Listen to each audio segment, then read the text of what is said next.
महाकुंभ 2025 में साधु संतों की भक्ति और तपस्या के कई अनोखे किस्से सामने आ रहे हैं और इन्हीं में से एक हैं एमटेक वाले बाबा, जो कभी 40 लाख रुपए की सैलरी कमाते थे और 400 कर्मचारियों की टीम के बॉस थे। आज ये बाबा नागा साधु का जीवन जी रहे हैं और भस्म लगाए महाकुंभ में तपस्या कर रहे हैं। आइए जानते हैं उनकी अनोखी कहानी। महाकुंभ के दौरान कई साधु संत सोशल मीडिया पर चर्चा का केंद्र बने हुए हैं। इन्हीं में से एक हैं एमटेक वाले बाबा, जिनका असली नाम दिगंबर कृष्ण गिरी है। कभी लाखों की सैलरी कमाने वाले बाबा अब संन्यास का जीवन जी रहे हैं। दिगंबर कृष्ण गिरी ने बताया कि वो बेंगलुरु के एक ब्राह्मण परिवार में पैदा हुए। उन्होंने कर्नाटक यूनिवर्सिटी से एमटेक की डिग्री हासिल की।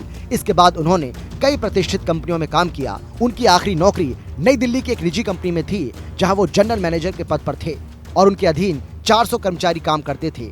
2010 में बाबा की जिंदगी ने एक नया मोड़ लिया और बाबा ने बताया कि एक ट्रिप के दौरान उन्होंने साधुओं की टोली देखी। ये देखकर उनके मन में वैराग्य का विचार आने लगा। इसके बाद उन्होंने सभी अखाड़ों से संपर्क किया, लेकिन जवाब नहीं मिला। इसके बाद बाबा हरिद्वार गए और जो कुछ भी उनके पास था उसे गंगा में प्रवाहित कर दिया। 10 दिन तक उन्होंने भिक्षा मांगी और निरंजन अखाड़े के महंत राम रतन गिरी महाराज से दीक्षा ली और तब से वो नागा साधु का जीवन जी रहे हैं। दिगंबर कृष्ण गिरी अब उत्तर काशी के एक छोटे से गांव में रहते हैं। उनका मानना है कि धन और भौतिक सुखों से केवल अशांति मिलती है, इसीलिए उन्होंने वैराग्य का रास्ता चुना और अब साधना में लीन रहते हैं। एमटेक वाले बाबा की कहानी हमें ये सिखाती है कि शांति और आत्मसंतोष भौतिक चीजों में नहीं, बल्कि आंतरिक संतुलन और आध्यात्मिकता में है। ऐसे ही दिलचस्प किस्सों के लिए आप जुड़े रहिए हमारे साथ।